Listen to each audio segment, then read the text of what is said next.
स्वतंत्रता सेनानी मौलाना लियाकत अली को मदरसा जामिया तैयबा के बच्चों ने पेश की खिराज अकीदत। मदरसे के बच्चों के अव्वल आने पर वालिदैन को माला पहनाकर नवाजा। नारिकनाका स्थित मदरसा जामिया तैयबा में रिजल्ट बांटा गया। इसी मौके पर बच्चों को स्वतंत्रता सेनानी मौलाना लियाकत अली की 165वीं बरसी के मौके पर उनकी जीवनी पर हरदेव जोशी यूनिवर्सिटी की उपाध्यक्ष सारा इस्माइल ने रोशनी डाली। सारा ने बताया कि 1857 की क्रांति की जंग में एक गुमनाम ऐसा था जिसकी इज्जत और एहतराम से लिया जाता है, वो है मौलाना लियाकत अली, जिनकी पैदाइश महगांव इलाहाबाद के रहने वाले मेहर अली खान के घर में हुई। मौलाना लियाकत अली एक प्रसिद्ध इस्लामिक स्कॉलर थे। उनके अपने इलाके में काफ़ी इज्जत थी। नौकरी से निकाले जाने के बाद में दिल्ली, भोपाल और टोंक में उनकी मुलाकात सैयद अहमद शहीदी से हुई, जो कि अंग्रेज़ों के खिलाफ गुरिल्ला जंग छेड़ चुके थे। मौलाना को 1857 के विद्रोह में एक अलग ही नेता की पहचान मिली। अंग्रेज हुकूमत ने 17 मई 1892 को उन्हें काले पानी की सजा सुनाई, जहां आप जन्नत नशीन हुए। सभी ने 2 मिनट का मौन रखकर उन्हें खिराज अकीदत पेश की। मदरसा जामिया तैयबा के डायरेक्टर कारी इसहाक ने कहा कि रिजल्ट के साथ साथ बच्चों को जो फर्स्ट, सेकंड, थर्ड पोजीशन में आए हैं उन्हें और उनके वालिदैन को माला पहनाकर नवाजा गया है। उन्होंने कहा कि 8वीं बोर्ड में कुल 52 बच्चों ने परीक्षा दी और करीब 99% रिजल्ट रहा, जो कि ऐसे पिछड़े इलाके में जहां बच्चों की शिक्षा से सरोकार नहीं है, वहां पर ऐसी रिजल्ट बच्चों का देना काबिल तारीफ है। इस मौके पर राजस्थान उर्दू शिक्षक संघ के प्रदेश अध्यक्ष अमीन कायम खानी ने बच्चों को भी मोमेंटो और माला पहनाकर नवाजा। हमारे जब स्वतंत्रता संग्राम जब शुरू हुआ था तो एडवांटेज नहीं दिया जाता जितना एक रेगुलर स्कूल गोइंग बच्चे को मिलता है। आप लोगों की एजुकेशन यहाँ पे बहुत मेहनत से कराई जा रही है, आपके पेरेंट्स की मेहनत है, आपके प्रिंसिपल की मेहनत है, लेकिन क्या आपको उतना फ्रीडम और एडवांटेज मिलता है? नहीं मिलता। तो जब हम अपने इतिहास के बारे में जानेंगे, जब हम हमारे लोगों के बारे में जानेंगे, तो हम अपने आप को मजबूत कर पाएंगे। लोग कहते हैं कि इतिहास क्यों ज़रूरी है, हम बार बार में पीछे झांक के क्यों देखें कि अच्छा उन्होंने क्या किया था, इससे हमें क्या मतलब? बिल्कुल ठीक बात नहीं। आप अगर अपना इतिहास भूल जाएंगे तो लोग आपको भूल जाएंगे, आपके वजूद को भूल जाएंगे। लोग आपसे पूछेंगे कि अच्छा तुम तो मुसलमान हो, तुम्हारा भारत में क्या हिस्सा है? भारत तो हम सब लोगों का है, मुस्लिम का नहीं है, ऐसा बोल देंगे लोग आपको। लेकिन आपके पास जवाब होगा कि जब भारत को आज़ाद करने की लड़ाई लड़ी गई थी तो उसके अंदर कोई हिंदू मुस्लिम नहीं था, सब भारतीय थे। और उसमें एक नाम आता है लियाकत अली का। जैसे मैंने बताया 10 मई को 165 साल पूरे हो गए इस संग्राम को शुरू हुए हुए, लेकिन ये संग्राम अभी भी जारी है। क्यों? लोगों के दिलों के अंदर अभी भी गुस्सा है, एक दूसरे के लिए नफरत भरी हुई है।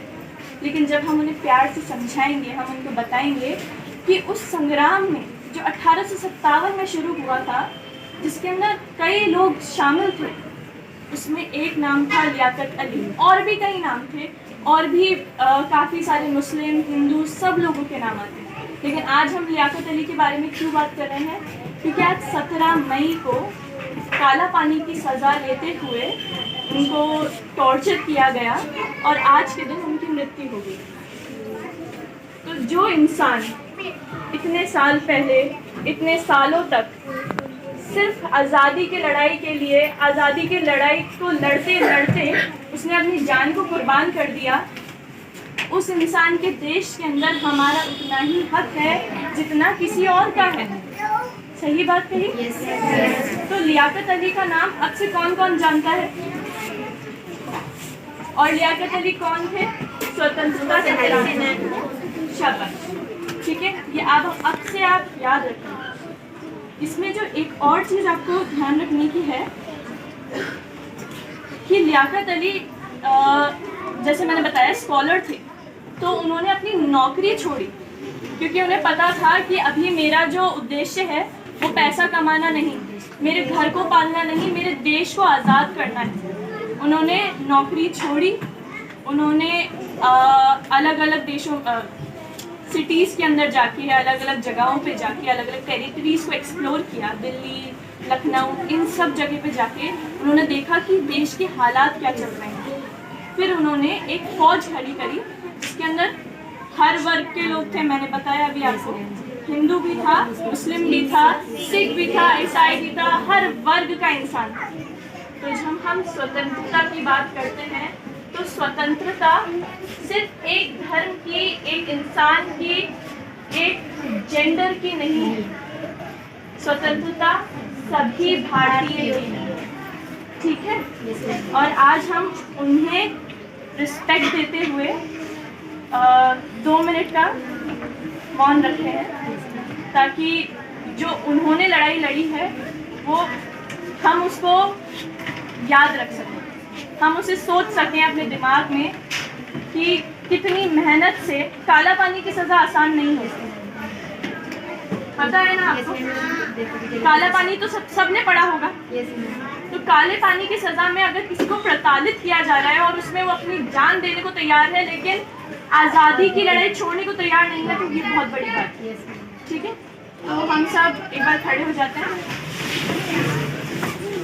और हम मदरसा जामिया तैयबा मेमोरियल स्कूल के बच्चों को रिजल्ट तकसीम किया गया। उसके अंदर जिन बच्चों ने अपनी अपनी क्लासों में अच्छे नंबरात हासिल किए, अव्वल पोजीशन, सेकंड पोजीशन और थर्ड पोजीशन इनामात हासिल किए, उनको इनामात से नवाजा गया। और उनके साथ साथ में बच्चों के पेरेंट्स को भी हमने हौसला अफजाई के लिए उनको भी बच्चों के साथ साथ में हौसला अफजाई की गई और उनको भी माला पहनाई गई। हमारा आज जो बच्चों का प्रोग्राम था, उस प्रोग्राम के अंदर यही मकसद था कि हमारी बस्ती के अंदर शिक्षा के ऊपर बच्चों को लगाव पैदा हो जाए और बच्चे मदरसों से, तालीम से जुड़ने वाले बन जाएं। बच्चों को हौसला अफजाई करके उनको हिम्मत दी गई और उनको शौक़ पैदा करने के लिए कहा गया। और इसी तरीके से आज हमारे मदरसा जामिया तैयबा के बच्चों का 8वीं क्लास का भी रिज़ल्ट आया।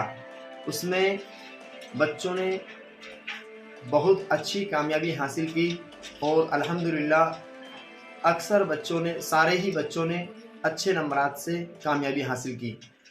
कुछ बच्चे